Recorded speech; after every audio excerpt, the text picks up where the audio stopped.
So I just on my one of my most recent videos got asked, why do we need to know this? There's two things I'm trying to accomplish. One, I'm trying to get my daughter to step forward, do the right thing by herself and her children.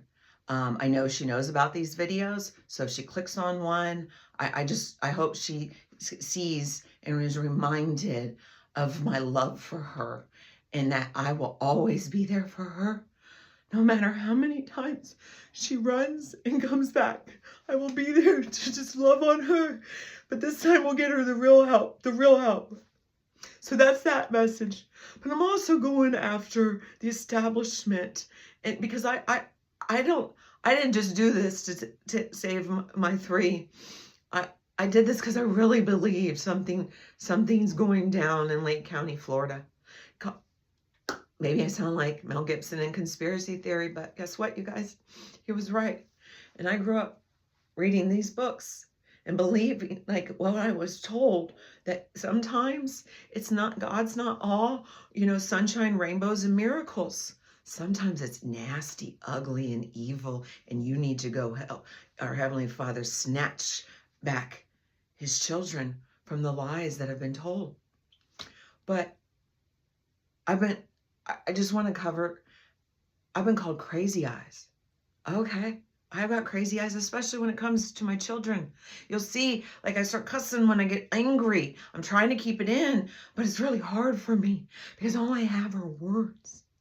I'm not allowed to do anything else, and I don't want to do anything else because I think there's something bigger. But I'm just reminded, but when I got called crazy eyes, I was like, I thought back to, I love TV. As I've said, I don't have very many friends. I don't like people half the time. But I love my TV and I've always loved it, whether it's my reality Bravo shows or any, like back to my childhood shows, even though I was only allowed a half an hour of TV a day, which is why I love TV. But I think back to one of the women, the strongest women I saw on TV, and how when you messed with one of her kids, those eyes came out. And I get the show's tied to something that is like, we're not supposed to like the Cosby Show, but I also look back and go, I wonder if there were some signs where before he did what he was doing, Mr. Puddin' Pops, maybe somebody remained silent and they shouldn't have.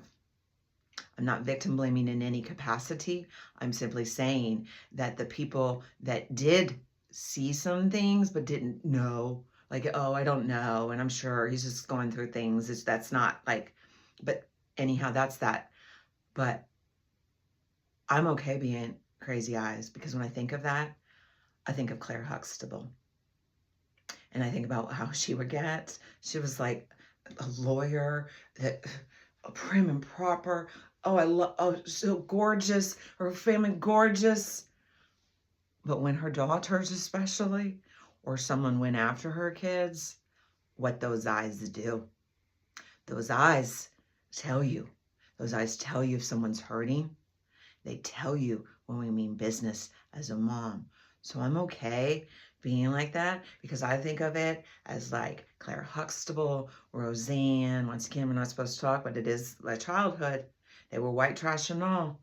But man, Dan and Roseanne Connor, they loved their kids and they were doing everything they could to try to break away generational curses. So if we're still allowed to listen to Michael Jackson's movies, I'm still going to be allowed, music videos and music and stuff, then I'm going to be still watch the women that gave me the inner strength to know, like, this is, because guess what? In my world growing up, there were no women sitting around with inner strength. Oh, there was some who, but they stuck out a little bit, but they also didn't have kids. They just didn't. So anyhow, I at the end of the day, I'm trying to speak to my daughter and I'm trying to tell the establishment, us mothers, we're coming for you. Do better. Thank you.